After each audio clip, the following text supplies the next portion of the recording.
बेईमानी के द्वारा आया हो, जो रिश्वत के द्वारा आया हो, वो धन, उसमें कलयुग का वास है। अब हम गृहस्थ हैं, हम विचार कर लें कि हमारे घर में जो हम धन लेके आ रहे हैं, इन महिलाओं को तो पता नहीं, पता है तो चुप हैं कि हमारे घर में धन कैसा आ रहा है, लेकिन हम तो लेके आ रहे हैं तो हमें तो पता है ना कैसा लेके आ रहे हैं। तो अगर हम ऐसा वैसा धन लेके आ रहे हैं तो फिर बड़े गर्व से हम कहें कि हम पापी हैं और पाप का धन लेकर के आ रहे हैं, लिहाजा हम गर्व नरक में जाने की तैयारी। मैं कुछ नहीं कर रहा हूं, सब कुछ यहां लिखा है, चाहो तो खोल के सब दिखा दूंगा। नरक को हम लेके आ रहे हैं कि भगवान लेके आ रहे हैं? कोई नहीं लेके आ रहा, हम लेके आ रहे हैं। इनको बहुओं को, हमारी बेटियों को, हमारी पत्नियों को ये कहना चाहिए कि अभी मैंने सुनाया कि घर धन आया पाप का तो लाया संगी साथ, रोग लड़ाई मोह मद व्यसन लग गए हाथ, कि हम तो रूखी रोटी खा लेंगे, लेकिन लाना घर में नीति की कमाई, कभी अनीति की कमाई मत ले आना।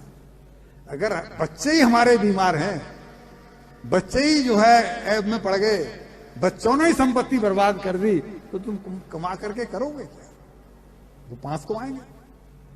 हम इसी में खुश हैं, लेकिन मत लाओ। लेकिन ये हमारी पत्नियां, हमारी बेटियां, हमारी बहुआं क्या भूल करती हैं कि अजी महाजन साहब के यहां तो इम्पाला आई है, तो हमारे घर में तो मारुति भी नहीं है, कुछ करो ना, लाओ ना। अब पतियों को इंसिस्ट करती हैं कि कुछ करो, और वो कुछ क्या है? कुछ गलत काम करना, जबकि इनको ही सबसे ज्यादा भोगना पड़ता है। बेटी बिगड़ गई, बेटा बिगड़ गया, कोई और रोग लग गया, तो किसको सबसे ज्यादा सेवा करनी पड़ती है? किसको सबसे ज्यादा कष्ट होता है? ये बातें ध्यान में रखने की इसलिए हैं कि आपके आगे धर्म शब्द लगा हुआ है। ऐसा कहीं धर्मपति सुना है? धर्मपत्नी शब्द तो आता है, धर्मपति भी सुना है?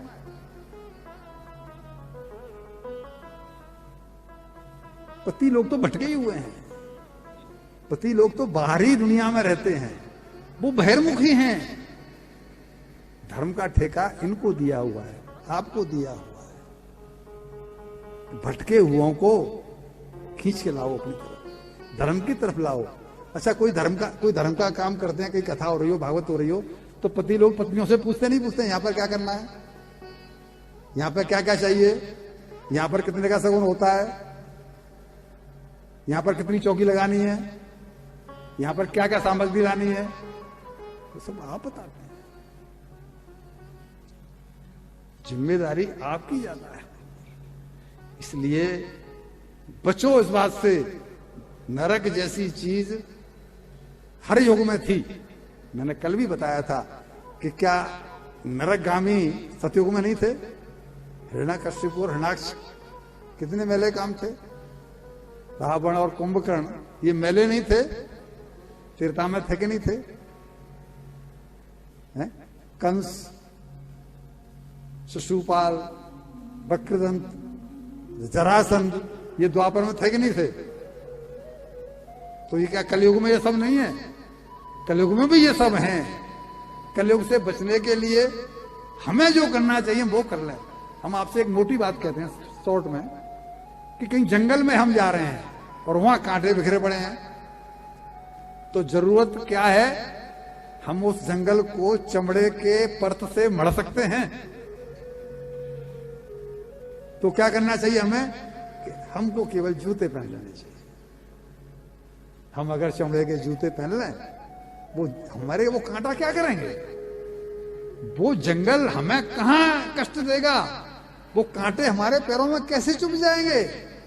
तो यहां भी तो वही करना है। कलयुग से बचने के लिए उपाय है ना।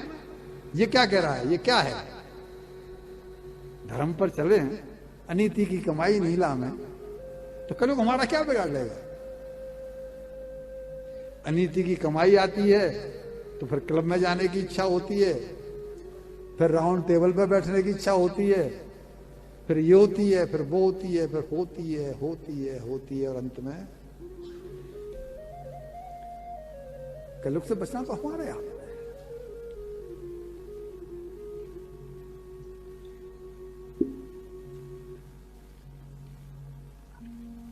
वरदान देके चले गए, मतलब अनीति की कमाई में, मैली कमाई में इनको स्थान दे करके राजा परीक्षित अपने महल में चले गए।